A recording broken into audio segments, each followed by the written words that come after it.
नमस्कार प्रशिक्षणार्थी मित्र हो. मी JS ससाने, गणित तथा चित्रकला निदेशक, स्वातंत्र्यवीर सावरकर औद्योगिक प्रशिक्षण संस्था नाशिक, सर्व प्रशिक्षणार्थ्यांचे मनापासून स्वागत करतो. आज आपण कार्यशाळा गणित व शास्त्र या विषयातील धातुशास्त्र, अभियांत्रिकी साहित्य व धातूचे गुणधर्म या पाठाला सुरुवात करणार आहोत. अभियांत्रिकी क्षेत्रात अगदी सुईपासून ते अत्याधुनिक मशीन्स की जसे विमाने, जहाजे, मशीन्स तयार करण्यासाठी वेगवेगळ्या धातूचा व अधातूंचा कच्चा माल म्हणून उपयोग केला जातो. निसर्गाने मनुष्यास कच्चा माल हा वेगवेगळ्या लोहखनिजाद्वारे उपलब्ध करून दिलेला आहे, जसे की मॅग्नेटाइट, सिडेराइट, बॉक्साइट, गॅलेना इत्यादी. धातूचे गुणधर्म. धातूचे गुणधर्म हे दोन प्रकारात विभागले जातात. भौतिक गुणधर्म फिजिकल प्रॉपर्टीज व यांत्रिक गुणधर्म. प्रथमतः आपण अभियांत्रिकी साहित्य व धातूचे गुणधर्म मध्ये धातूचे जे भौतिक गुणधर्म आहेत ते भौतिक गुणधर्म अभ्यासणार आहोत. धातूचे भौतिक गुणधर्म त्याच्या आकारात किंवा ते नष्ट केले जात नाहीत, फक्त त्यांचा रंग, आकार, वितळणे व उत्कलन बिंदू इत्यादी विचारात घेतले जातात. भौतिक गुणधर्म खालील प्रमाणे आहेत. क्रमांक 1 वजन, वेट. प्रत्येक धातूंना स्वतःचे वजन असते. 2 रचना, कन्स्ट्रक्शन. जर धातूंना तोडले तर प्रत्येक तुकड्याला वेगळा आकार असतो. रंग. प्रत्येक धातूंना वेगवेगळा रंग असतो, जसे की तांबे लाल रंग आहे, झिंक धातूला पांढरा रंग आहे. चौथा गुणधर्म जो आहे वाहकता, कंडक्टिव्हिटी. प्रत्येक धातूतून विद्युत प्रवाह व उष्णतेचे वहन होत असते. पाचवा गुणधर्म आहे चुंबकत्व, मॅग्नेटायझेशन. प्रत्येक धातूमध्ये इतर धातूंना आकर्षित करण्याची प्रवृत्ती असते. सहावा गुणधर्म वितळणे, फ्युजिबिलिटी. एखाद्या विशिष्ट तापमानापर्यंत धातूंना उष्णता दिल्यास ते वितळतात. त्याप्रमाणे धातूचे भौतिक गुणधर्म आपण बघितलेले आहेत. धातूचे जे यांत्रिक गुणधर्म आहेत, मेकॅनिकल प्रॉपर्टीज, ते आपण क्रमाने बघणार आहोत. धातूचे यांत्रिक गुणधर्म खालील प्रमाणे आहेत. क्रमांक 1 कठीणपणा, हार्डनेस. धातूवर आघात केला असता धातूकडून जो विरोध केला जातो, धातूच्या या गुणधर्माला कठीणपणा, हार्डनेस म्हणतात. शेजारील आकृतीत आपण बघतोय बघा, एक ॲनिमेटेड व्हिडिओ GIF आपल्याला दिसते. या ठिकाणी एक व्यक्ती हॅमरच्या सहाय्याने पंचने एका जॉबवर ठोकत आहे, परंतु जॉबकडून कुठलाही प्रतिकार होत नाही. दुसरा जो गुणधर्म आहे चिवटपणा, टफनेस. धातूवर आघात केला असता धातूकडून जो तुटू नये म्हणून जो विरोध केला जातो, धातूच्या या गुणधर्माला चिवटपणा, टफनेस म्हणतात.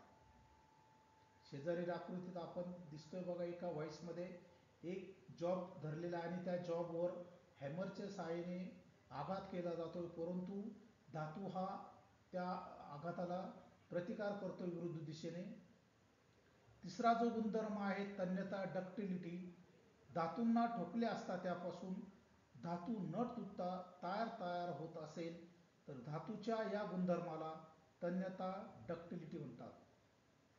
शेजारी आपण बघतो बघा, एका प्लायरमध्ये एक तार ओढलेली आहे, म्हणजे त्या तारेमध्ये तन्यता हा गुणधर्म आहे, म्हणजे त्याच्या लांबीमध्ये बदल घडून येत आहे.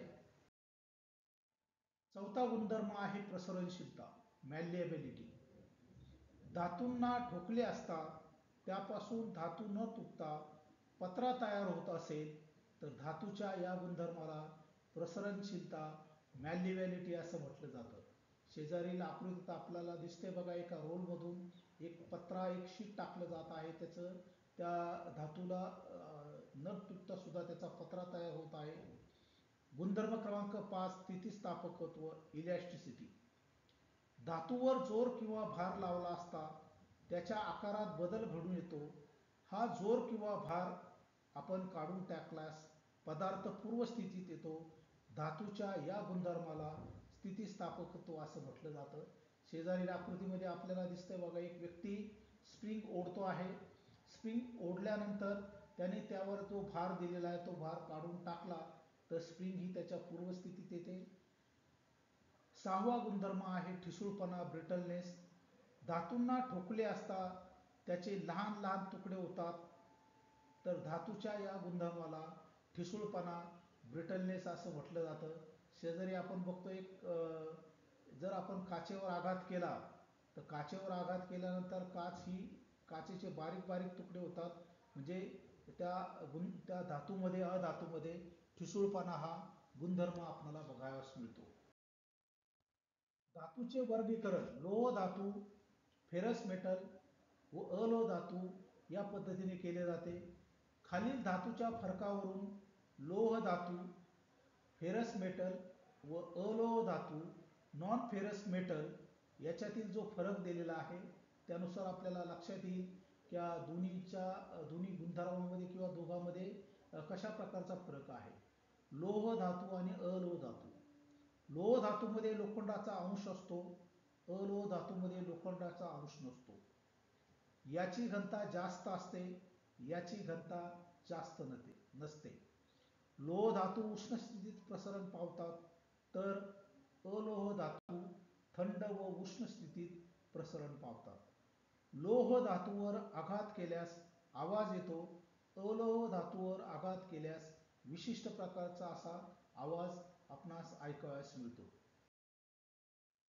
धातूवरील धातूंचे गुणधर्म बदलण्यासाठी धातूवर आपल्याला काही उष्णता उपचार करावे लागतात की ज्याला आपण हीट ट्रीटमेंट असं म्हणतो. थोडक्यात निरनिराळ्या कामाकरता कधी कधी धातूचे गुणधर्म बदलावे लागतात. त्यासाठी धातूंना विविध पद्धतीने गरम किंवा थंड करावे लागते. या प्रक्रियेला उष्णतोपचार पद्धती म्हणतात, म्हणजेच हीट ट्रीटमेंट. उष्णतोपचाराच्या पद्धती खालीलप्रमाणे आहेत. एक, हार्डनिंग. धातूला टणक बनवण्याच्या प्रक्रियेला हार्डनिंग म्हणतात. त्यासाठी धातूला 1100 ते 1300 डिग्री पर्यंत तापवतात व नंतर पाण्यात किंवा तेलात बुडवून थंड करतात. स्टीलवर ही प्रक्रिया जास्त प्रमाणात केली जाते. दुसरा उष्णतोपचार पद्धती आहे केस हार्डनिंग.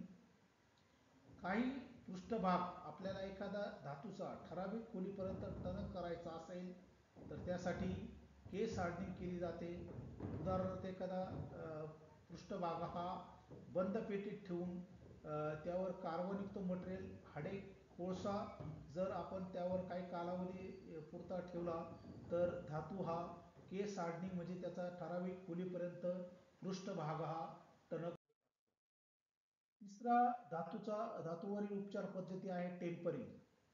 हार्डनिंग केल्यामुळे कटिंग टूल्समध्ये आलेला टणकपणा व कठीणपणा कमी करण्यासाठी टेम्परिंग केले जाते. उदाहरणार्थ धातूला तप्त करतात आणि पाण्यात ठेवतात, त्यामुळे धातूच्या गुणधर्मामध्ये बदल घडून येतो. चौथा जो उष्णतोपचार पद्धती आहे बघा, ॲनिलिंग. कठीण पोलादाला मऊ करण्याच्या प्रक्रियेला ॲनिलिंग असं म्हटलं जातं. ॲनिलिंग प्रक्रिया करताना धातूला तापविले जाते. तापविल्यानंतर चुनखडी किंवा राखेत काही कालावधी साठी पुरून ठेवतात, त्यामुळं धातूचे जो कठीणपणा आहे तो थोडासा प्रमाणात कमी होतो आणि धातू मऊ होतो. पाचवा जो उष्णतोपचार पद्धती आहे नॉर्मलायझिंग.